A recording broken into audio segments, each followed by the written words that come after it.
سویرا ہونے والا تھا، ستارے تیزی سے جھلملا رہے تھے۔ نعیم نے مسحری کا پردہ اٹھایا اور باہر نکل آیا۔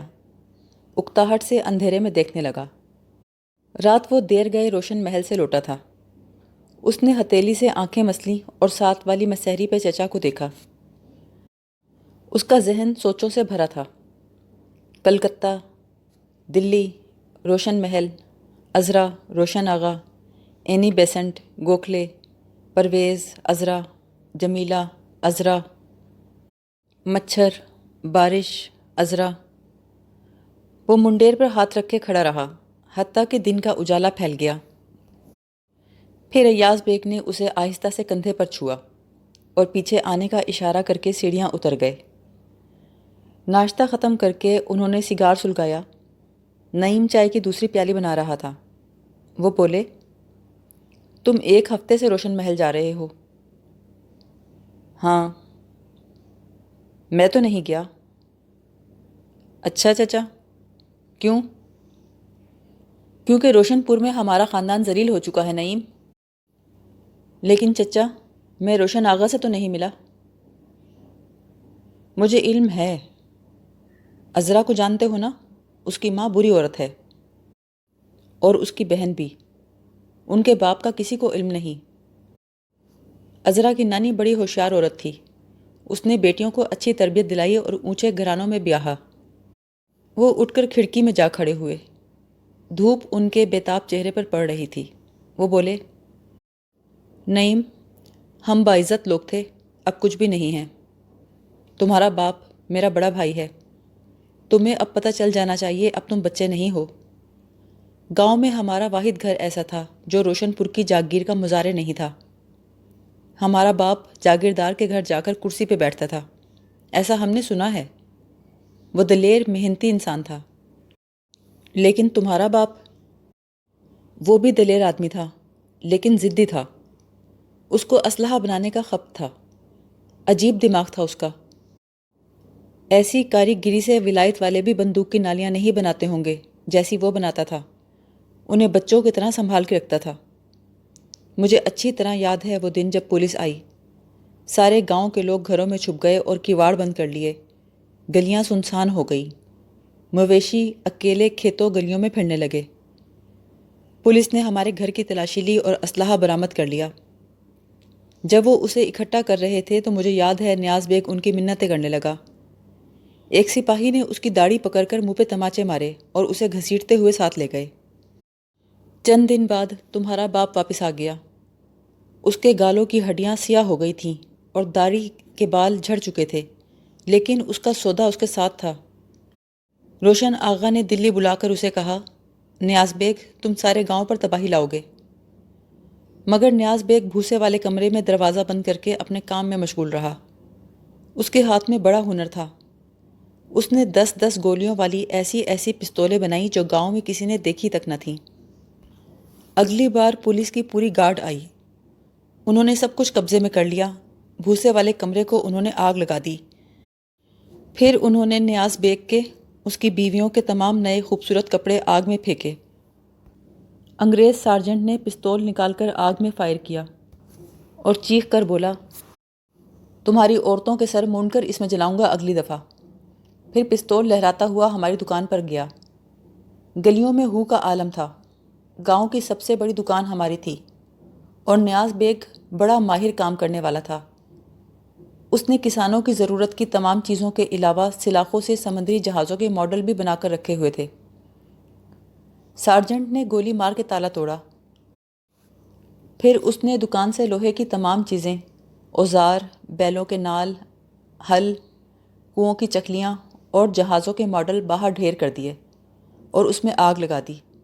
آگ میں بھی اس نے غصے سے 3 فائر کیے اور جانوروں کی طرح چیخ کر بولا، یہ 1 فائر تمہاری بندوقوں کے واسطے ہے، اور یہ دوسرا سارے گاؤں کے واسطے ہے، اور یہ تیسرا تمہاری بیویوں بیٹیوں کے واسطے ہے جو بیوہ ہو جائیں گی اگر تم باز نہ آئے۔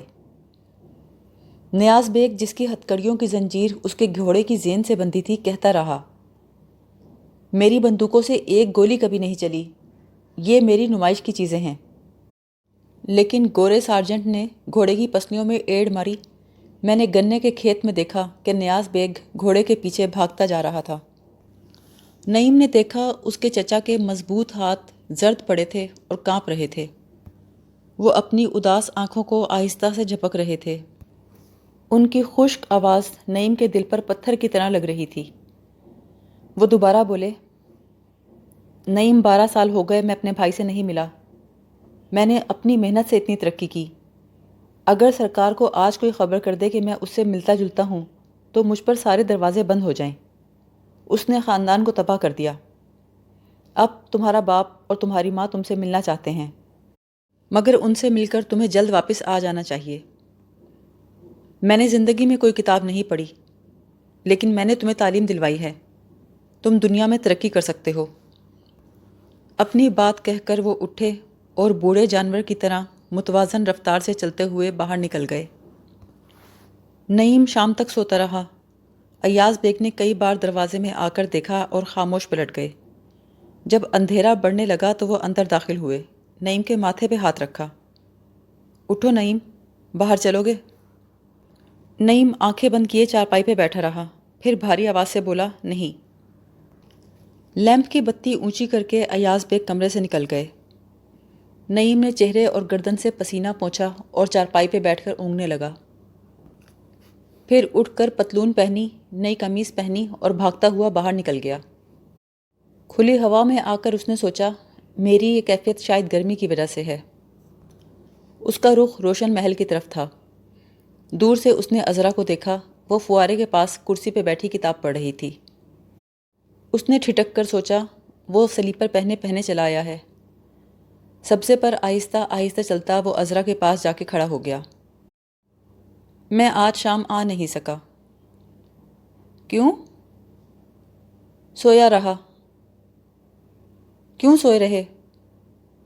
گرمی کی وجہ سے۔ وہ کھلکھلا کے ہنس پڑی۔ ہم سب انتظار کرتے رہے۔ کون؟ تم انتظار کرتی رہی؟ ہم سب، پرویز، جمیلہ۔ تم نے بھی کیا؟ جواب دینے کی بجائے عذرا نے ہاتھ بڑھا کر پانی کی پھوار کو محسوس کیا۔ نعیم نے پھر پوچھا، تم نے انتظار نہیں کیا؟ کیوں نہیں کیا؟ وہ خفگی سے بولا۔ وہ دونوں ہی ہنس پڑے۔ عذرا بولی، تم نے منہ نہیں دھویا، لو پھوارے پر دھو لو۔ نعیم نے پھوار میں ہاتھ گیلا کر کے چہرے پر پھیرا۔ سلیپر اتار کر وہ سبزے پر بیٹھ گیا تو فوارے کے مہین قطرے اس کے جسم کو بھگونے لگے۔ سکون سے وہ آنکھیں بند کر کے لیٹ گیا۔ لیٹے لیٹے بولا، عذرا یہاں آ جاؤ۔ عذرا اپنی ہتھیلی تھوڑی پر رکھے اداس نظروں سے اسے دیکھتی رہی۔ سنو عذرا، میں نے آج تمہیں خواب میں دیکھا تھا۔ عذرا قلم سے اپنے ناخن پر لکیریں کھینچ رہی تھی۔ بولی، ہم سب خواب دیکھتے ہیں۔ فوارے سے پانی کے ننھے ننھے قطرے عذرا کے گالوں پر گر رہے تھے۔ عذرا، تم نے کوئی بندرگاہ دیکھی ہے؟ نہیں۔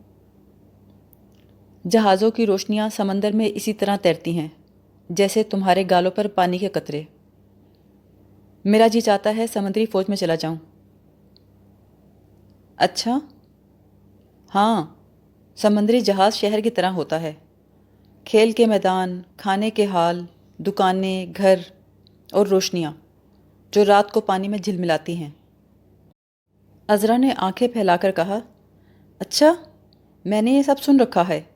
دل چاہتا ہے سمندر کا سفر کروں۔ جب میں نیوی میں جاؤں گا تو تم بھی ساتھ چلنا۔ چلو گی؟ چلو گی عذرا؟ کیا تم جا سکتے ہو؟ میں کوشش تو کروں گا۔ اسی وقت روشن آغا برآمدے میں ظاہر ہوئے اور باغ کی طرف دیکھے بغیر دوسری طرف چلے گئے۔ عذرا نے کہا، آج روشن آغا ناراض ہیں۔ کیوں؟ پرویز کے بیاہ کی بات ہو رہی تھی۔ سب کا خیال ہے اسے جمیلہ سے شادی کر لینی چاہیے، لیکن وہ نہیں کرتا۔ کیوں نہیں کرتا؟ وہ اس بات کا جواب نہیں دیتا۔ رات پڑنے پر درخت کے پتے لٹک سے گئے تھے۔ دور سڑک پر ایک بیل گاڑی روں روں کرتی گزر رہی تھی۔ بیلوں کو چلاتے ہوئے جاٹ آہستہ آہستہ باتیں کر رہے تھے۔ سبزے پر چلتی ہوئی ہوا گرم اور خوشگوار تھی۔ تم روشن پور کب جاؤ گے؟ تم نے پہلے بھی پوچھا تھا، کیوں پوچھ رہی ہو؟ تم اپنے والدین سے ملنے جاؤ گے؟ خالہ نے مجھے بتایا تھا نعیم کہ تم سرکاری نوکری میں نہیں جا سکتے۔ عذرا نعیم کی انگلیوں کو دیکھنے لگی جو سبزے پر سفید لگ رہی تھی۔ وہ دو زانو بیٹھا ہوا سفید پتھر کے مجسمے کی طرح خوبصورت اور نازک نظر آ رہا تھا۔ پھر وہ اٹھی اور کوئی بات کیے بغیر برآمدے کی طرف چلی گئی۔ جب نعیم پھاٹک سے نکل رہا تھا تو چوکیدار نے کوئی بات کی جس کا اس نے کوئی جواب نہ دیا۔ سڑک پر چند قدم چلنے کے بعد دھوئیں کی طرح بل کھاتا غصہ اس کے سر میں چڑھا۔ وہ باڑ میں سے منہ نکال کر چیخا، تمہاری ماں وہ بری عورت ہے اور تمہاری خالہ بھی۔ چوکیدار نے قریب آ کر کوئی بات کی۔ وہ چلا کر بولا، جاؤ۔ چند روز بعد وہ روشن پور کے لیے روانہ ہوا۔ ریل کا سفر خاموشی سے طے ہوا سوائے ایک ناگوار واقعے کے۔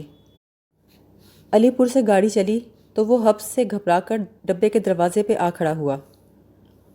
پلیٹ فارم پر بھاگتا ہوا ایک بوڑھا آدمی گاڑی پکڑنے کے لیے بدحواسی میں ہاتھ پاؤں مار رہا تھا۔ اس کے کندھے پر لاٹھی میں اڑسی ہوئی گٹھری جھول رہی تھی۔ اس کا چہرہ لو میں کام کرتے رہنے کی وجہ سے جھلسا ہوا تھا جیسا کسانوں کا ہوتا ہے۔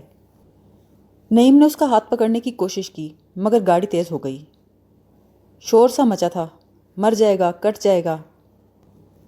اس بوڑھے نے درجہ اول کا ہینڈل پکڑا اور چھلانگ لگا کر داخل ہو گیا۔ جب جم کر پائیدان پہ کھڑا ہو گیا تو شرمندگی سے ادھر ادھر دیکھنے لگا۔ نعیم نے غصے سے چلا کر کہا، اگر مر جاتا تو؟ بڈھے کا بے دانت کا منہ اچانک ہنسی میں پھیل گیا۔ میری بیوی گاڑی میں ہے۔ پائیدان پر کھڑے کھڑے اس نے لاٹھی سے دروازہ کھٹکھٹایا۔ چلتی ٹرین کے درجہ اول کا دروازہ کھلا۔ ایک سفید فام چہرہ نظر آیا۔ اس کی آنکھیں نیند سے سرخ ہو رہی تھیں۔ وہ چیخ کر بولا، کیا مانگتا؟ کیوں آیا؟ کسان سادگی سے ہنسا، میں نیچے بیٹھ جاؤں گا، اگلے اسٹیشن پر اتر جاؤں گا، میری بیوی گاڑی میں ہے۔ سفید فام پاؤں سے اسے نیچے دھکیلنے لگا، نیچے جاؤ۔ گاڑی بھاگ رہی ہے صاحب، کہاں جاؤں؟ جاؤ۔ اس نے پیر کی ٹھوکر سے کسان کی گٹھری باہر اچھال دی جو اڑتی ہوئی زمین پر گری۔ اس میں سے باجرا اور گڑ بکھر گئے۔ بڈھے کا منہ کھل گیا۔ وہ غصے سے بھننا کر اٹھا اور لاٹھی گورے کی ٹانگوں پر مارنے لگا۔ میرا باجرا، میرا باجرا، میرا گڑ میں تمہارے باپ سے بھی لوں گا، گورے سور۔ اب میں اپنی لڑکی کے لیے کیا لے کر جاؤں؟ چیخنے سے اس کی رال داڑھی پر بہنے لگی۔ انگریز نے اس کی لاٹھی چھین کر نیچے پھینک دی اور بڑے بڑے بوٹوں والے پاؤں اندھا دھند اس کے چہرے اور چھاتی پر مارنے لگا۔ انگریزی میں اس نے گالی دے کر کہا، اپنی لڑکی کے لیے ایک سور لے جاؤ۔ اس کا ایک بوٹ ایڑی تک اکھڑ گیا۔ کسان کا سر لٹک گیا اور آنکھیں بند ہو گئیں۔ اس کا بازو ابھی تک ہینڈل کے گرد تھا۔ لو سے جھلسے ہوئے چہرے پر خون کی دھاریاں بہہ رہی تھیں۔ جب رانی کوٹ کے اسٹیشن پر دو سارجنٹوں نے اسے آ کر ہینڈل سے علیحدہ کیا تو وہ گندم کی بوری کی طرح زمین پہ گرا اور مر گیا۔ پولیس سارجنٹ نے دروازہ کھٹکھٹایا۔ گورے کا چہرہ کھڑکی سے باہر آیا۔ پولیس والوں کے جواب میں اس نے کچھ کہا جس پر انہوں نے اسے سلام کیا اور بولے، آپ زیر حراست ہیں۔ مجمع میں سے کسی نے بات کی، گورا گرفتار کر لیا گیا ہے، پر بوڑھا بیچارہ مر گیا۔ چشمہ پہنے ہوئے ایک آدمی نے کہا، گرفتار ہو گیا تو کیا ہوگا؟ نعیم بولا، عدالت میں تو پیش ہوگا۔ وہ آدمی بولا، پیش تو ضرور ہوگا، لیکن یہ لوگ بڑے قانون دان ہیں۔ جوری میں کون ہوگا؟ تمہارا کوئی چچا جوری میں ہے؟ برخوردار، میں تمہیں بتاتا ہوں، یہ گورا آج مزے سے اپنی بیوی کے پاس ہی سوئے گا۔ میں نے اپنی عمر میں ایسے 85 واقعات دیکھے ہیں۔ ان کے مقدموں کے لیے سفید جوری ہوتی ہے، بالکل سفید۔ نعیم نے گھبرا کر سامنے دیکھا۔ ایک بھدی سی بوڑھی عورت کسان کی لاش سے لپٹ کر رو رہی تھی۔ قصبے کے اسٹیشن پر اتر کر اگلے 14 کوس کا سفر نعیم نے ایک مریل سی گھوڑی پر طے کیا۔ گاؤں کا ایک کمین اسے لینے آیا تھا، وہ ساتھ ساتھ چلتا رہا۔ پگڈنڈی کے دونوں جانب جھڑ بیریاں اور جھاڑیاں اگی تھیں۔ اس کا راہبر مستقل باتیں کر رہا تھا۔ تمہارا باپ ہے نا چودھری نیاز، اس سال اس نے خود غلہ کاشت کیا ہے، بڑی بھاری فصل ہوئی، 3 من تو مجھے دیے اور یہ گھوڑی خریدی، اول نسل کا جانور ہے۔ یہ گھوڑی جاٹ نگر کے جولاہوں کے پاس تھی، انہوں نے اس کا ناس مار دیا، کمبخت۔ نعیم نے کوئی جواب نہ دیا، وہ پھر بھی بولتا گیا۔ چودھری نیاز کے بعد تو زمین ویران ہو گئی تھی۔ حد تیرے کی، کمزاد کتوں، ہم تمہارے گاؤں میں نہیں ٹھہرتے، فکر نہ کرو، دفع ہو جاؤ۔ اب کی بار پانی کی تنگی تھی، چاول کی کاشت نہیں ہو سکی۔ نعیم خاموشی سے پڑتی ہوئی شام کو دیکھتا رہا۔ دھندھلکے میں دور انہیں روشن پور کے پیڑ دکھائی دے رہے تھے۔ وہ آدمی پھر بولا، کتوں کی پرواہ نہ کرو، ان کی بھونکنے کی پرانی عادت ہے، ہمیں پہچان کر خاموش ہو جائیں گے۔ لو بھائی نیاز بیگ، یہ آ گیا۔ نیاز بیگ ایک بڑے سے کیکر کے نیچے لیٹا ہوا تھا، ان پر نظر پڑتے ہی اٹھا اور باہیں پھیلا کر دوڑتا ہوا آیا۔ پتلی سی چھڑی جو پکڑے ہوئے تھا پرے پھینکی اور نعیم سے لپٹ گیا۔ پہلے اس نے اپنے بیٹے کو چھاتی پر چوما، پھر چہرہ قریب کھینچ کر لایا، منہ ہی منہ میں ناقابل فہم الفاظ بڑبڑاتا ہوا اس کے ماتھے، گال اور کانوں کو چومنے لگا۔ لپٹنے اور چومنے کے دوران اس کے حلق سے خوشی کی آوازیں نکل رہی تھیں۔ نعیم نے محسوس کیا کہ اس کی داڑھی سخت کھردری تھی اور جسم سے پسینے اور سبز چارے کی بو آ رہی تھی۔ نعیم سے جدا ہو کر وہ ساتھی کی طرف متوجہ ہوا۔ اتنی دیر لگائی؟ پیدل چلاتا لایا یا باتیں کرتا رہا ہوگا، باتونی میراثی۔ میں تم کمین لوگوں کو اچھی طرح جانتا ہوں۔ میراثی ہاتھ پھیلا پھیلا کر اپنی بے گناہی ثابت کرنے کی بحث کرتا رہا۔ نیاز بیگ نے کچھ نہ سنتے ہوئے نعیم کو کہا، دیکھا کیسے باتیں کر رہا ہے، میں خوب سمجھتا ہوں کمین کی ذات کو۔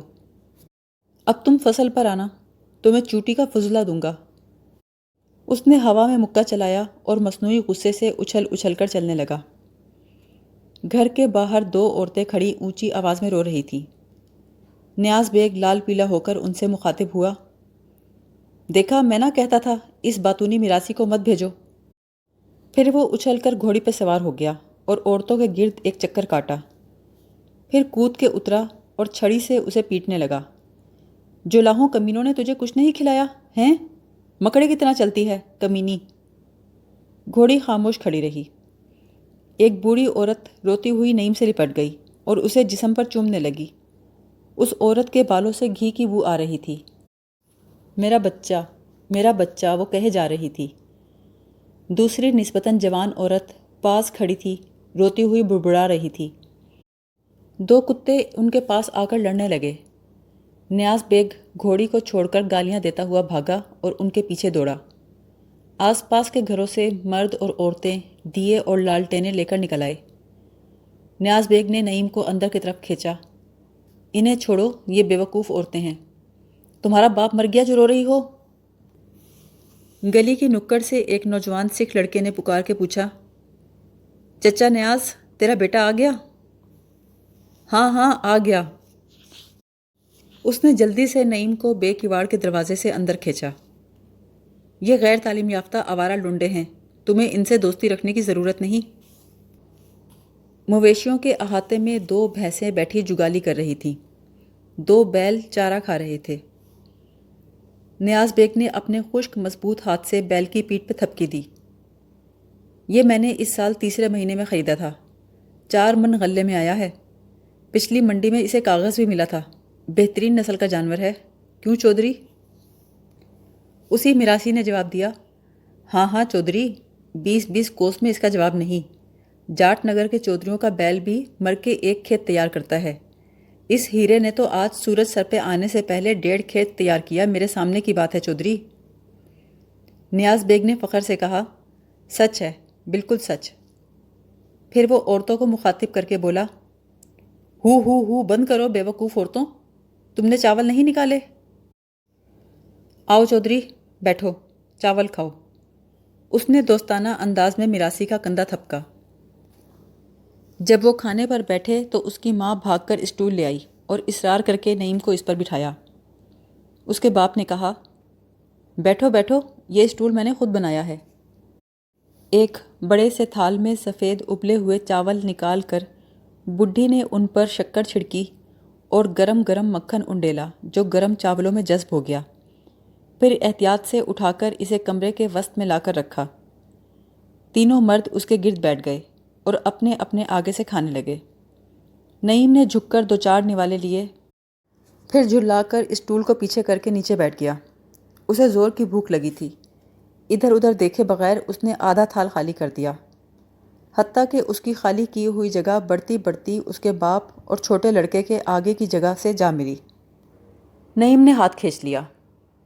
اس کی ماں نے بڑی احتیاط سے کرتے کے دامن میں پکڑ کے اس کا ہاتھ صاف کیا، پھر چھوٹے لڑکے کی گردن میں پنکھے کی ڈنڈی چبو کر بولی، کم کھا، پھر تیرا پیندہ 2 گھڑی بعد کھلنے لگے گا۔ بچہ خاموشی سے اٹھ کے باہر چلا گیا۔ یہ کون ہے؟ یہ تمہارے ماموں کا لڑکا ہے، اس کے ماں باپ ہیضے میں مر گئے، اس کی بیوی کمزات نے جادو کر دیا تھا۔ جھوٹ مت بول بے وقوف، وہ 20 گاؤں میں سب سے خوبصورت عورت تھی۔ نیاز بیگ نے سوچا، پھر مسکرایا اور تھال پر جھک گیا۔ اس کی بیوی نے سارے چاول اس کے آگے سمیٹے، پھر مکھن والا برتن اوندھا کر کے انگلی سے پہنچ کے آخری قطرہ تک ٹپکا دیا اور تھال اس کے ہاتھ میں دے دیا۔ وہ چاولوں پر پل پڑا۔ دیوار پر لٹکی ہوئی لالٹین کی روشنی اوپلوں کے دھوئیں کی وجہ سے مدھم لگ رہی تھی۔ نیاز بیگ کی آنکھوں کے حلقے آدھے چہرے پر پھیلے تھے۔ رخساروں کی ہڈیاں سیاہ تھیں، گالوں میں گڑے پڑ گئے تھے۔ وہ ایک فاقہ زدہ بوڑھے بیل کی طرح ہڈیوں پٹھوں کی نمائش کرتا ہوا کھا رہا تھا۔ اس کی آنکھوں میں خوف کا خلا تھا، جو کبھی گئے گزرے وقتوں میں خوبصورت رہا ہوگا۔ نعیم یہ سوچ کر لرز گیا کہ اس کی اپنی شکل اپنے باپ سے کس قدر میل کھاتی ہے۔ وہ چڑیل تمہیں دکھانے کو رو رہی تھی، بڑھیا نے کہا۔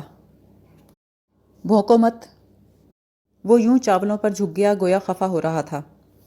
نعیم نے پوچھا، وہ عورت کون تھی جو رو رہی تھی؟ اس کی ماں نے بتایا، وہ دوسری عورت ہے، تمہیں اس کے گھر جانے کی کوئی ضرورت نہیں، جادوگرنی ہے۔ جب چاول تھوڑے سے رہ گئے تو نیاز بیگ نے برتن اپنی بیوی کے آگے سرکا دیا اور انگلیوں سے داڑھی اور سر کے بال چکنے کیے۔ نعیم بولا، آپ کب آئے؟ نیاز بیگ نے خالی خالی نظروں سے نعیم کو دیکھا۔ پارسال آیا ہوں، 6 مہینے۔ گو رات بے حد گرم تھی اور صحن کی زمین گوبر کے مچھروں سے اٹی پڑی تھی، پر نعیم بے سدھ سویا رہا۔ جب صبح اٹھا تو اجالا پھیل چکا تھا اور گھر میں کوہرام برپا تھا۔ دونوں عورتیں صحن میں اپنے اپنے دروازوں پہ کھڑی جھگڑ رہی تھیں۔ نعیم چارپائی سے اٹھا تو بھینس نے پیشاب کرنا شروع کر دیا۔ اس سے بچنے کے لیے اچھل کر پرے ہوا تو ٹخنوں تک گوبر میں گھس گیا۔ وہاں سے اٹھا تو بھینس کے پیشاب کے تالاب میں جا گرا اور گھٹنوں تک بھیگ گیا۔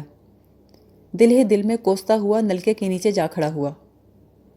وہی چھوٹا لڑکا بھاگتا ہوا آیا اور نلکا چلانے لگا۔ عورتیں چیخ چیخ کے بول رہی تھیں، پرسوں میں نے اسے کھلایا اور لے کے آج تو اسے گھس گئی، اور پچھلے مہینے کھلا پلا کر میں میکے چلی گئی تھی تو تو نے گل چھرے نہیں اڑائے میرے مال پر۔ تیرا یار جو مر گیا تھا، تیرا جانا تو ضروری تھا، کھا پی کے تیری ماں کے پاس جاتا۔ زبان بند کر چڑیل، میرا مال مفت میں نہیں آیا۔ اری شرم کر، تیرا جوان بیٹا کل آیا ہے گھر، تو تجھے شرم آتی ہے کمزات؟ نیاز بیگ کو لوٹے ابھی 9 مہینے ہوئے ہیں اور تیرے گھر بچہ بھی ہو گیا، استغفر اللہ۔ بڈھی بدماش، تیرے سفید بالوں کا لحاظ ہے، ورنہ میں تیرے بیٹے سے ڈرتی نہیں۔ چھوٹی عورت نے سر ننگا کر کے اپنے سیاہ بال دکھائے۔ کچھ دیر پہلے نیاز بیگ کھسیانہ چہرہ لے کر چھوٹی عورت کے کمرے سے نکلا تھا۔ وہ دونوں کے درمیان آ کھڑا ہوا۔ کچھ دیر ادھر ادھر دیکھنے کے بعد غصے میں آ کر وہ بھی چیخنے لگا، چپ رہو بے وقوفو، تم دونوں کو نکال باہر کروں گا، تم دونوں کو مار دوں گا، دونوں کو پیٹوں گا۔ اس کی داڑھی ہوا میں ہل رہی تھی، وہ دونوں بازو ہوا میں لہراتا ہوا گھوم رہا تھا۔ دور سے دیکھنے والوں کے لیے وہ کسی دیہاتی ناچ کا منظر پیش کر رہا تھا۔ بھونکنا بند کرو کتیوں، دونوں کو کتے خرید دوں گا، دونوں کو سور خرید دوں گا، پھر ٹھیک ہے؟ ناچتے ہوئے اس نے بازو سے دونوں عورتوں کے درمیان کی ہوا کاٹی، مگر اس احتیاط سے کہ دونوں میں سے کوئی اس کے قریب نہ آنے پائے۔ اس نے بچ بچا کر ہوا میں ہاتھ چلائے اور ان کو دھمکاتا رہا، زمین میں گاڑ دوں گا زندہ، جانتی ہو نا؟ جب دونوں عورتیں چمٹے پکڑ کر پھنکارتی ہوئی بڑھیں اور گتھم گتھا ہو گئیں تو وہ شرمندگی سے ہنستا ہوا نعیم کی طرف آیا۔ تم باہر جاؤ نعیم، یہ اجڑ گنوار عورتیں ہیں، میں انہیں کچا چبا جاؤں گا۔ اس نے نعیم کو دروازے کی طرف دھکیلا۔ دروازے کے باہر دو کتے چوہلیں کر رہے تھے، ایک بھینس اطمینان سے جگالی کر رہی تھی، اس کے سر پر کوا بیٹھا چونچ مار رہا تھا، گوبر پر چڑیاں کرید رہی تھیں۔ رات والا سکھ لڑکا چھینٹ کی بنیان پہنے کتوں کے پاس کھڑا کاہلی سے جمائیاں لے رہا تھا۔ سکھ لڑکے نے لاپرواہی سے نعیم کو دیکھا۔ تم چودھری نیاز بیگ کے بیٹے ہو؟ ہاں۔ آج پھر بڈھیاں لڑ رہی ہیں، سکھ لڑکا سادگی سے ہنسا۔ روز لڑتی ہیں؟ نعیم نے غصے کو دبا کر پوچھا، کیوں؟ 3 دن ایک چودھری کو مکھن کا پیڑا اور مرغا کھلاتی ہے، 3 دن دوسری، 7ویں دن چودھری کھیتوں میں جا کر سوتا ہے، مگر جب ایک کا کھانا کھا کر دوسری کے پاس جاتا ہے تو لڑائی ہو جاتی ہے۔ روز چودھری کہتا ہے مار دوں گا، گاڑ دوں گا، پر اس نے آج تک ایک بھی عورت پر ہاتھ نہیں اٹھایا۔ لیکن 12 سال ان کا بڑا سلوک رہا۔ جتنا عرصہ چودھری جیل میں تھا، یہ دونوں عورتیں بہنوں کی طرح رہیں، ایک ہی تھالی سے کھاتی رہیں، کسی غیر مرد کی طرف نہیں دیکھا۔ بڈھے کا انہوں نے عورتوں کی طرح انتظار کیا، چھنالوں کی طرح نہیں۔ نعیم کو کل کی لڑائی میں اپنے باپ کا ناچنا یاد آیا تو ہنسی بھی آئی۔ سکھ لڑکا آنکھیں سکیڑ کر مشرق کی طرف دیکھتے رہنے کے بعد ایک طرف چل پڑا۔ نعیم بولا، کہاں جا رہے ہو؟ گندم لانے۔ میں بھی چلوں گا۔